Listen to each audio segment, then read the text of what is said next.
क्या बात है मैम, कमाल लग रही हैं आप। शुक्रिया। मैम आपने फिल्मों में तो तमाम तरह के कॉस्ट्यूम्स पहने हैं, लेकिन निजी जिंदगी में आप साड़ी पहनना ही प्रेफर करती हैं जी। ऐसा क्यों? साड़ी वाले कमीशन देते हैं आपको? पता ही नहीं। देखिए ये साड़ी जो है ना, मेरे लिए महज एक वस्त्र नहीं है जी। ये मेरी माँ की निशानी है। वाह। जी, जब से मैंने होश संभाला है मुझे याद नहीं कि मेरी माँ ने कोई और वस्त्र पहना हो। शूटिंग में पहना होगा, है ना। घर में तो उठते से ही जैसे वो सूर्य नमस्कार करती हुई मुझे नजर आती थी, वो भी साड़ी पहन के, यहाँ तक कि सोते वक्त भी साड़ी। और सुबह जब सफेद मलमल की साड़ी में जब उठती थी ना, साक्षात देवी लगती थी। वही आज आप भी लग रही हैं मैम। क्या बात है, जोरदार तालियां रेखा जी के लिए। अब देखो आप, रेखा जी ने जो बालों में फूल लगाए हुए हैं ना, नॉर्मल कोई आदमी लगाए या औरत लगाए वो शाम तक मुरझा जाते हैं, इनके 10 दिन तक मुरझाते नहीं है। मैं मजाक नहीं कर रहा हूं। अच्छा, K9 का क्या मतलब है? के तो कपिल समझ गई मैम, ऐसे पता नहीं, अब 9 नंबर पता नहीं क्यों मेरे को ऐसा लगता है कि मुझे चेस करता है, पर फिर मैंने जब K9 पढ़ा ना तो K9, मैं बताऊं अपने पॉइंट ऑफ व्यू से, K9 मुझे लगा कि चूंकि आपको पेट से, एनिमल से, यही वजह है। तो मैंने कहा हाँ, इनसे तो मुझे वैसे ही इश्क है, अभी तो और इश्क हो गया। Thank you ma'am. सॉरी, मैंने इंटरप्ट। नहीं मैम, आप बड़ी प्यारी लगती हैं बोलती हुई। आप हमारा दिल करता है आपको सुनते जाएं बस। कसम से आप देखो ना, सबके चेहरे ही आपकी तरफ है, मुझे कोई देख थोड़ी रहा है। मैं देख रही हूँ आपको। वो देखो भाई साहब बैठे हैं, जब भी जैसे आप बोलती करते। अब मैंने देखा 1 सेकंड में 3 बार इनके गले का कौवा ऊपर नीचे गया। ये हालात। मैम कभी कभी ऐसा होता है जैसे हम शरारती होते हैं ना बचपन में, बड़े होते होते वो इनोसेंस कम होती जाती है। मेरा ये मानना है कि मैं, अर्चना जी मुझे टोकती रहती तू ऐसा मैं ऐसा ही रहने वाला हूँ सारी उम्र। ये क्लियर है दुनिया को। आप शरारती हैं वैसे मैम? देखिए, एक दो चीजें हैं, एक चाइल्डिश है और एक child like quality. Child like, right. You know, I think I am child like, और वो बहुत जरूरी है। अम्मा कहती थी कि कुछ भी हो जाए बेटा, आंखों की चमक जो है ना, उसको तुम गवाओ मत, वाह। चमक बरकरार रखो। बिल्कुल, इसमें कोई दो राय नहीं। अच्छा, रेखा जी की खासियत ये है कि कोई भी इनको एक बार मिल लेता है, चाहे 2 मिनट के लिए सही, आप वो उसके दिल में बस जाती हैं। और ये सिर्फ मेरा ही कहना नहीं है मैम। एक बार भावना पांडे जी, चंकी पांडे जी की वाइफ, उन्होंने कहा कि हमारी एंगेजमेंट थी, तो मैं दूल्हा और दुल्हन चंकी पांडे जी और भावना जी कहते हैं हम बैठे हुए, जैसे रेखा जी आई हमारी तरफ किसी ने देखा ही नहीं। तो ये है रेखा जी का जादू। रेखा जी ऐसा कोई हीरो जिसको डायरेक्टर से खूब पड़ती थी, या डायरेक्टर्स हीरो को डांटते ही नहीं थे? नहीं, डांटते थे। मैं इन सब बातों में ध्यान नहीं देती हूँ। मेरा सबसे बड़ा टेंशन ये था कि मैं डायलॉग याद कर लूँ। अच्छा। क्योंकि हिंदी आती नहीं थी। पर आपके तो नुक्ते वगैरह सब उर्दू के एकदम बिल्कुल बढ़िया हैं। एक्ट्रेस किस काम की? तो सब एक्टिंग है, असल में कुछ नहीं आता। आपने उर्दू को भी उर्दू बोल दी। रेखा जी, आजकल के दौर में ना कई सारे हीरोज हैं जो हीरोइन के ऊपर प्रैंक्स प्ले करते हैं। It's a very popular thing now. तो आपके टाइम में कोई था जो प्रैंक्स करता था, कोई हीरो इसको चल ऐसे बदमाशी करते? नहीं, प्रैंक्स के लिए हमारे पास टाइम नहीं था। हमारे जमाने में तो it was work work work. अच्छा। उसके बाद घर पे जाके करते होंगे प्रैंक्स, लेकिन मेरे साथ तो नहीं। Such waste of time. देखा, हमेशा वेस्ट वाले सवाल पूछती है। पर सबसे ज्यादा मैं अर्चना जी का रिगार्ड करता हूँ। सुबह ही पति को पीट के आई, उसके बावजूद इतना एंजॉय कर रही है, ऐसा होता बहुत कम है। पति को पीटने के बाद ज्यादा एंजॉयमेंट होता है यार। तुझे तो पता होना चाहिए, गिन्नी अक्सर यही बोलती है मुझे कि तुझे पीटने के बाद बहुत मजा आता है उसे। रेखा जी को पूछनी है किसको डांट पड़ती थी, खुद जो इन्होंने डायरेक्टरों की गर्दन पे काटा है, अपना नहीं बता रही है। मैम एक तो ना शायरों ने बड़ा कंफ्यूज कर रखा है। कोई कहता है कि प्यार एक ही बार होता है जी, कोई कहता है जी प्यार की कोई उम्र नहीं होती। मैं जानना चाहता हूं कि आप लोगों के विचार इस मुद्दे के ऊपर क्या है। आप अपने अपने विचार पेश कर सकते हैं। जी भाई साहब। सभी को नमस्कार। मैं उल्लासनगर से राजेश तलरेजा। तलरेजा साहब, बहुत बहुत स्वागत है आपका। जी, मेरा एक बचपन में प्यार हुआ था, एक जवानी में, शादी से पहले। बचपन में 70s लास्ट या 80s फर्स्ट में रेखा जी की फिल्म आई थी मुकद्दर का सिकंदर, तो देखकर मुझे इनसे प्यार हुआ। और दूसरा प्यार मेरा इनसे शादी करने से पहले एक लड़की से हुआ था।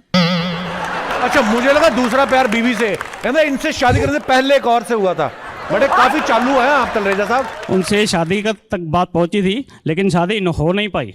वो जो मतलब इनसे पहले थी। जो जी हाँ, इनको भी मालूम है वो। अच्छा। तो उनसे शादी हो नहीं पाई, तो उनकी जो दूसरी जगह शादी फिक्स हुई, तो उन्होंने ऐसा भी कहा मुझे कि हम शादी के बाद मिलेंगे, लेकिन उन्होंने वादा निभाया नहीं। तो आप चाहते थे वो वादा निभाए? वादा ये तलरेजा साहब का कलेजा पकड़ के रखिए, ये फैलते जा रहे हैं। पहले रेखा जी से शुरू हुए, फिर कॉलेज, चाहते हैं कि पहली वाली शादी के बाद भी मिले। वाह। लेकिन सर मुझे उसका अफसोस इसलिए नहीं हुआ क्योंकि मेरी शक्ल के हिसाब से इससे ज़्यादा अच्छी बीवी मेरे को नहीं मिल सकती। आपकी हरकतों के हिसाब से तो आपको मिलनी नहीं चाहिए थी, पर फिर भी आप Thank you. बड़ी प्यारी हैं आपकी बीवी। बहुत बहुत धन्यवाद। Thank you, sir. शुक्रिया। चांदनी चौक में आपकी शूटिंग हुई थी फूल बने अंगारे पिक्चर की, और जो पब्लिक गिरी थी उसमें एक मेरे साहब भी थे। ये भी थे घोड़े के नीचे, ये भी आए थे। रियली? जो आपका घोड़ा पलटा उसके नीचे आ गए थे भाई साहब। पलटा तो उसके नीचे मैं थी। आप पर घोड़ा पलट गया, 2-3 बंदे और थे, आपने देखा नहीं। बड़ी खुशी हुई आपसे मिलकर। इतना इनको उस समय बेचारों को लगा ना, अभी भी सुबह उठ के करते हैं।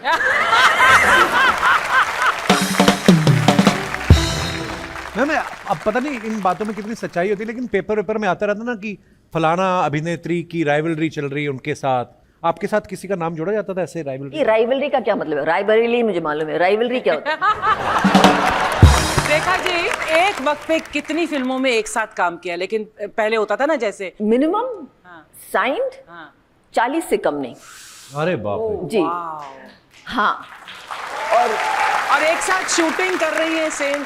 मिनिमम सेट पे एट अ टाइम 14 फिल्में। जी क्या बात है। अम्मा ने बहुत कोशिश की और मुझे समझाया कि देखो बेटा, तुम कितने भी तुम्हें अवार्ड्स मिले, चाहे वो ऑस्कर ही क्यों ना हो, अगर तुमने अपना सर अपने कंधे पे नहीं रखा और विनम्रता से पेश नहीं आई तो तू मेरी बेटी नहीं है। This is what I have done. Rekha ji आपने अपनी अम्मा जी के बारे में इतना बोला है, कोई ऐसा वाक्य याद है कि you have fought with her? Because ऐसा लग रहा है कि आपने कभी लड़ाई नहीं की होगी मम्मी के साथ। इनको बड़ा ध्यान है लड़ाई झगड़े में, मारपीट में। क्योंकि पंजाबी जो है, हाँ, मैं किसी तरीके अपनी मम्मी से से बहुत झगड़ती हूँ यार। झगड़ा हाँ। मार खाई आपने? मैंने बहुत खाई है बचपन में। मैंने भी खाई। हाँ हाँ, पढ़ाई में मैं जीरो थी।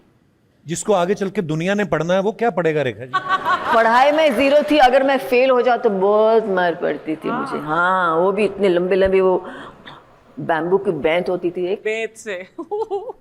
ऐसे बेंट होने वाला, देखने में बहुत पतला है, लेकिन उसको सुनिए तो गरम गरम तेल में उसको डुबो के रेडी करके रखती थी कि अभी तुम, कार्डशीट आता है ना कि उसमें सबकी आ रहा है कि promotion granted, promotion granted, promotion granted. मेरे इसमें आया प्रमोशन डिटेन। मैंने कहा ये कुछ खास वो है क्या? आई डोंट नो कि प्रमोशन डिटेन मतलब फेल हो गई। मैं बड़ी खुशी फुदकती आई घर पे, मम्मी तो ये कर रहा है, कुछ मतलब कम हियर, सिट डाउन, घूमो घूमो, घाघरा नीचे किया लेके देन दना इधर धाक धाक धाक धाक, मतलब इट वाज सो बैड। अभी तक है निशानी। आई मीन लिटरली है। तो रेखा जी आपको कभी डायरेक्टर से डांट पड़ी सेट पर? बहुत बहुत? मार भी पड़ी। हैं? मार? उस जमाने में ऐसे थे, अपनापन इतना होता था ना, जैसे फैमिली होती थी ना, न सिर्फ डायरेक्टर से, इवन डांस डायरेक्टर से, खास तौर से वो साउथ के जो होते हैं ना, बहुत ही ज़्यादा स्ट्रिक्ट। बाप रे, आई रिमेंबर हिरला मास्टर जी से, क्या तू एक्ट्रेस बनने आई है? शक्ल देखिए आईने में, करो। मतलब लिटरली प्यार से उन्होंने इतना गुस्सा एक बार मुझे, आई वाज, बिकॉज बहुत मोटी थी ना, थी नहीं है, मतलब अच्छी हरी भरी थी। I can take 10 turns at a time, so he got so angry. एक बार, 2 बार, तीसरी टेक में तो उन्होंने अपना पान का डब्बा लेके जो फेंका, पूरा मेरा कट गया, ता खून। So these things happen, but because of that blood that came out at that point, which I could not perform, and I turned like crazy. Yes. Oh God, Kapil क्या ना किया आपके इश्क में। नहीं।